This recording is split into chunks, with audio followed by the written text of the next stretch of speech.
Hello, and welcome to the third episode of the comprehensive WWE history.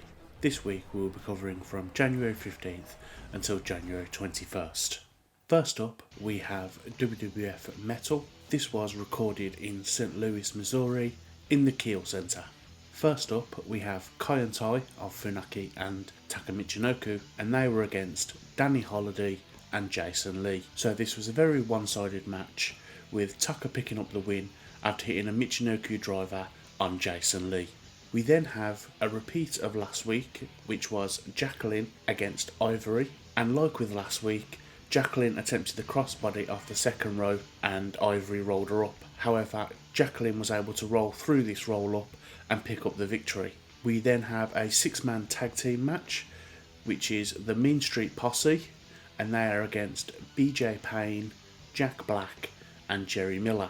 So the Mean Street Posse are actually dominating this match until Kai and Tai run out, until Taka Michinoku dropkicks one of the opponents onto one of the Mean Street Posse and they're able to beat the Mean Street Posse. So the main event of Metal is Gangrel against Christian, and this match ends when Luna slides in a chair for Gangrel. However, Christian is able to dropkick this into Gangrel's face and then hit him with a side drop onto the chair for the pinfall, and that ends the third instalment of Metal. So the next show is Sunday Night Heat, and this is from Chicago, Illinois, in the Allstate Arena.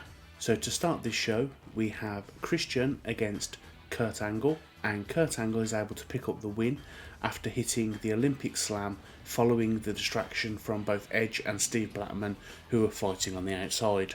We then see the Mean Street Posse backstage, and they're talking about how they can't get a win, and the only way they'll be able to do this is if they take out Kai and Tai before they get to the ring. We then have Jeff Hardy, who's accompanied to the ring by Matt Hardy and Terry Runnels, and he's against Prince Albert. So Jeff manages to pick up the win after the Big Boss Man accidentally throws the nightstick over Albert, and Jeff is able to catch this and hit Albert with it for the victory. We then cut backstage where the Mean Street Posse are looking for Kai and Tai.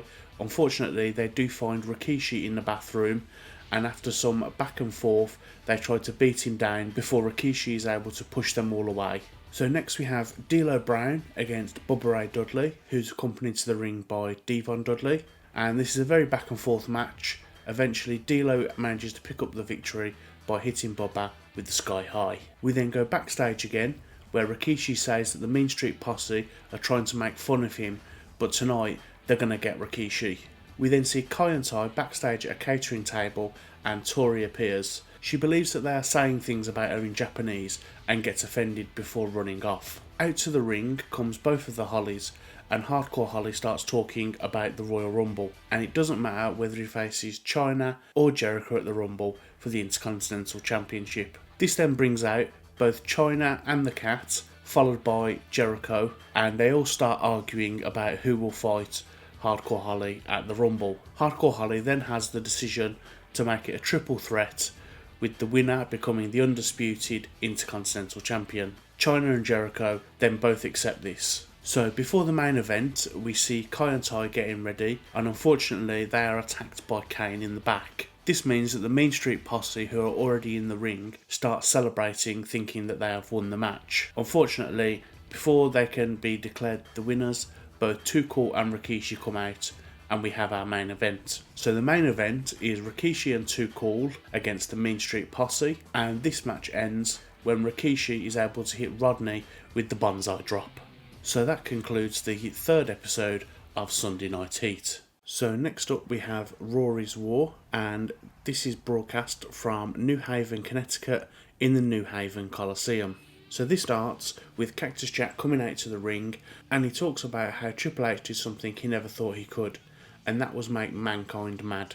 And by doing this, it brought Cactus Jack back. He then shows clips from 1997 when Cactus Jack first came and fought Triple H. After some more talking about all his past injuries, he finally calls out Triple H. Triple H then comes out and says that they will fight this Sunday for the title, and says that as sadistic as Cactus Jack is, he will be more sadistic than Cactus can ever be. Cactus said he wants Triple H right now, and Triple H accepts, but brings out DX and they all proceed to beat down Cactus until The Rock runs to the ring. However, before The Rock can enter the ring, he is cut off by the Big Show, who attacks The Rock and all members of DX. This then brings out the Acolytes, and this starts a mass brawl in the ring, which goes throughout the crowd, leaving only Cactus Jack left in the ring. So the first match of the evening is a hardcore title match, and that's between Big Boss Man and Test. So this match ends when Test is able to get the nightstick from Big Boss Man and hit the flying elbow drop from the top rope with the nightstick, and he's able to win the hardcore title. So we cut backstage and see Triple H and Stephanie, and they say that tonight they will be shown respect. And then Triple H proceeds to make two matches, which are the New Age Outlaws against The Rock and Big Show, and Triple H and X-Pac against the Acolytes. We then have a quick shot backstage of Terry adjusting herself in the mirror, and then also Big Boss Man is backstage being interviewed by Jonathan Coachman, and tonight he will get his revenge on Albert. So the next match is D'Lo Brown and the Godfather against Edge and Christian. So as usual, this is a very back and forth match. However, Christian accidentally hits one of the hoes, so Edge goes to check on them, meaning that Christian is unable to tag out to Edge. With this minor distraction, D'Lo is able to hit Christian with the Sky High for the pinfall. So we then have a quick clip of Michael Cole on the phone in San Antonio, and because he is currently waiting for an update on Steve Austin's condition. So we cut backstage to see Big Boss Man and Albert both fighting before Albert is thrown into a locker room. Unfortunately, this locker room does contain Tori, and she is shocked to see Albert, who then runs off after seeing her topless. So before the next match, we have Tori going into Triple H and Stephanie's locker room and demanding a match between Kane and Albert tonight. The next match of the evening is Kurt Angle against Steve Blackman, and it looks like Steve Blackman is going to end Kurt Angle's undefeated streak. However, the British Bulldog runs to the ring and nails Steve Blackman with a low blow with the kendo stick, followed by hitting him in the back with the kendo stick, and Kurt Angle is able to pin him for the victory. We then go backstage where Jonathan Coachman is interviewing the Big Show and asking him if he's able to coexist with The Rock tonight. The Big Show says that it's no secret that he doesn't like The Rock, and that all The Rock has to do tonight is stay on the side of the ring and let him deal with the Outlaws. We then have another quick backstage shot of the cat, who appears to be rubbing lotion into her legs. So Jerry the King Lawler is currently in the ring, because we're going to have a preview of the Miss Royal Rumble swimsuit contest. We have all the participants, which are the Cat,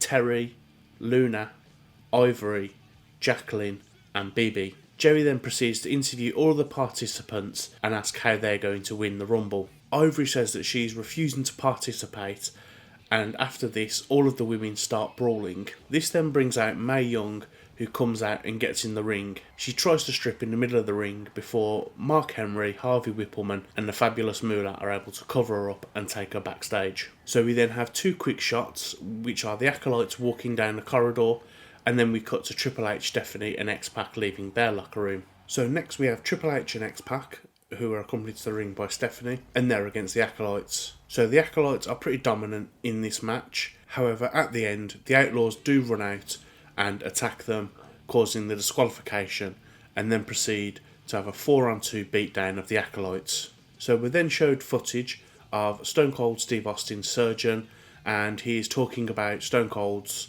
surgery and how it was successful. While this is happening, we cut backstage where The Rock is watching this on a monitor and laughing to himself. Then we have DX in their locker room congratulating each other on what they have just done to the Acolytes. So The Rock is backstage being interviewed by Kevin Kelly, and he first talks about Steve Austin and congratulates him on his surgery. He then says that the Big Show is not a jabroni, but is in fact a 7-foot pile of monkey crap. So then we see Jericho, and he's getting ready backstage for his match later this evening. So the next matchup is Jeff Hardy, who's accompanied to the ring by Matt Hardy and Terry, and he's against Bubba Ray Dudley, who's accompanied to the ring by Devon. So as normal with these teams, it's very back and forth.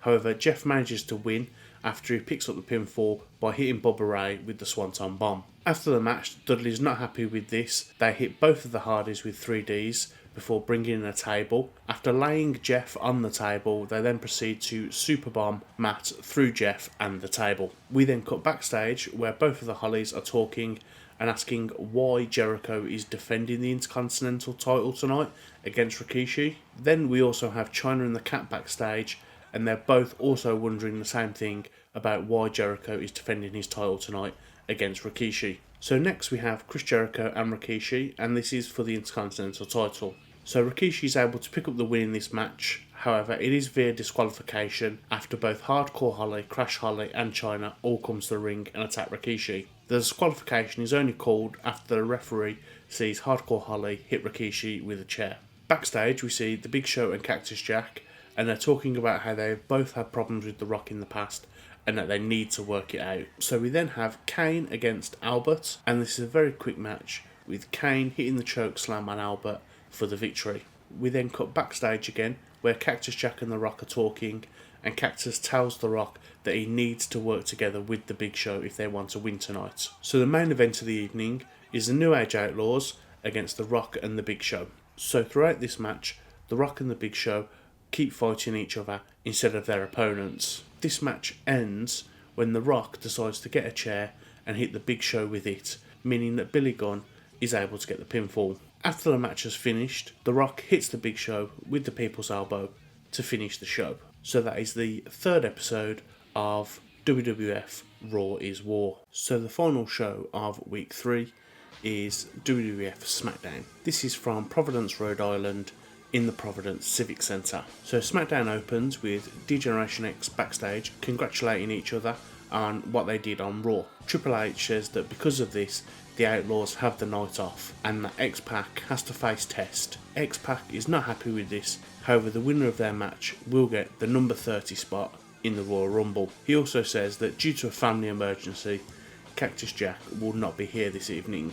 So the Big Show then comes out to the ring and says that he needs to apologise for not being The Rock, and he says that the reason the people boo him is because they all have sour grapes and that they could never be 7 feet tall and 500 pounds. He then says that no one can beat him at the Royal Rumble and then proceeds to call out The Rock. The Rock then comes out to the top of the stage and says that he could wait till Sunday to throw the Big Show over the top rope and win the Royal Rumble, or as is The Rock's show, he could walk down to the ring and kick the Big Show's candy ass. Just then, Kane's music hits and Kane and Tori both come out.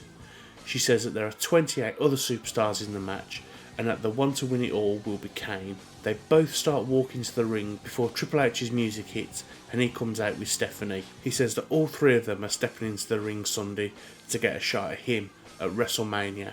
He said it doesn't matter who wins, as he's going to walk into WrestleMania the champion and he's going to walk out of WrestleMania the same champion. He then says tonight all three of them will compete in the first ever triple threat over the top rope lumberjack match. The Rock starts to insult Triple H before the Big Show attacks him, and then Kane also gets involved. All three then start fighting before The Rock decides to go get a chair and hits both of them. So the first match is Test against X-Pac, and the winner of this match will get the number 30 spot at the Royal Rumble. So X-Pac manages to win this match after a distraction from Road Dogg means that Billy Gunn is able to crotch Test on the top rope.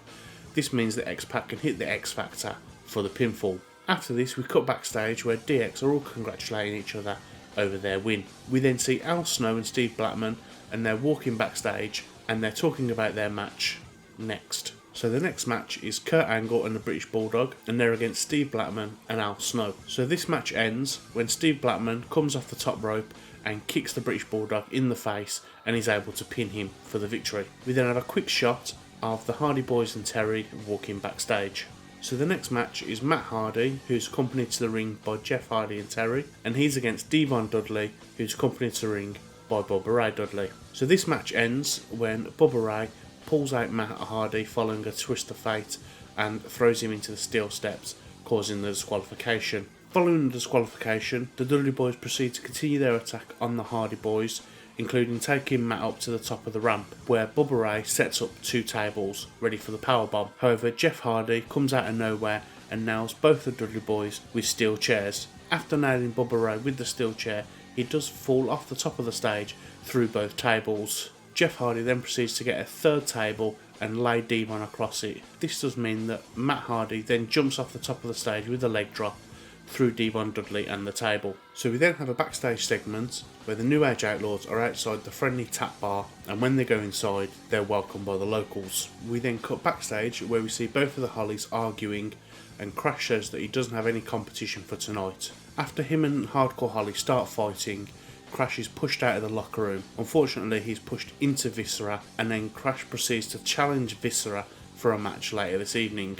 Next up, we have Rikishi and Too Cool against Chris Jericho, Chyna and Hardcore Holly. So this match ends when all three members start attacking Rikishi in the ring, causing a disqualification. After the disqualification, Jericho, Hardcore and Chyna all start fighting each other before Rikishi gets involved. This fight ends when Rikishi hits Chyna with the bonsai drop. So we cut back to the Outlaws in the bar talking about the Acolytes and how they will beat them at the Rumble. The bartender then says that the Acolytes are actually really tough and the Outlaws do not like this, so they proceed to hit him with a beer bottle and toss him out of the bar. We then see that the Acolytes are watching all this on a monitor and they say that they also need a drink. So next we have Albert against the Big Boss Man, and this match ends in a double disqualification when both men are fighting on the outside and they both push the ref away because they want to get their hands on each other. After the disqualification, they continue brawling until a group of officials come out and try to separate them. So backstage we have The Rock being interviewed by Lillian Garcia, and it doesn't matter who his opponent is because they don't have what The Rock has, which is all of The Rock's fans chanting his name. So next we have Viscera against Crash Holly, and Crash Holly puts up a very spirited effort. However, after Viscera hits the powerbomb and the big splash, he's able to pin Crash Holly. We then have a quick backstage clip of Edge pacing back and forth. So next up we have Gangrel against Edge, and the end of this match comes when Edge is counted out because he's on the outside of the ring with Luna when all of the other participants of the Miss Royal Rumble swimsuit competition come out and stop Edge from getting back into the ring. So Gangrel wins this match by count out.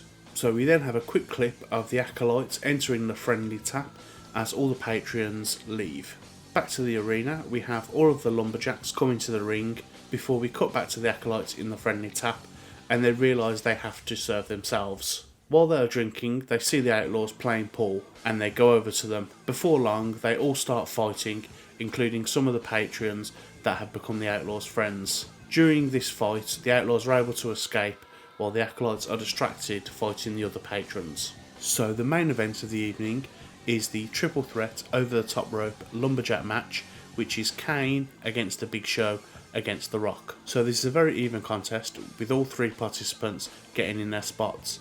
However, the first to be eliminated is The Rock after he goes to the rock bottom. However, the Big Show is able to counter this and toss The Rock over the top rope. The Rock then proceeds to come back into the ring and hits the Big Show with the rock bottom. However, this distraction means that Kane can eliminate The Rock once again. When Kane turns around, the Big Show rushes him trying to eliminate him.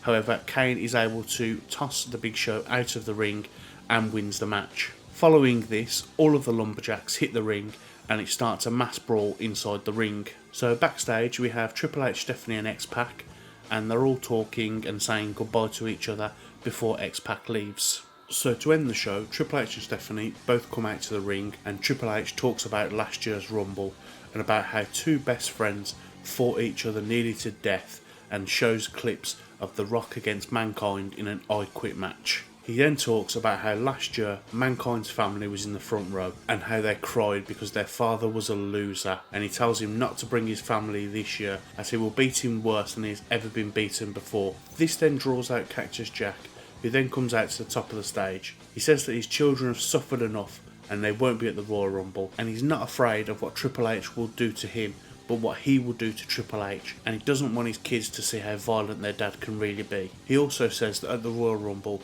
Triple H will become the world's largest pincushion. He then says that his children are watching tonight, however, and he doesn't want to deprive them of a little action, so he then proceeds to walk down to the ring. Triple H then comes out the ring and both men start brawling around the ring. After some back and forth with various objects, including Triple H hitting Cactus with the chair, he then proceeds to pedigree Cactus Jack through the announce table. However, Cactus Jack is able to reverse this with a low blow and pile drive Triple H through the announce table, busting him open. The show then ends with Cactus Jack on the top rope celebrating with the WWF Championship. So that was the third episode of SmackDown, and that concludes the third week of the comprehensive WWE history, and I'll see you in 2 weeks.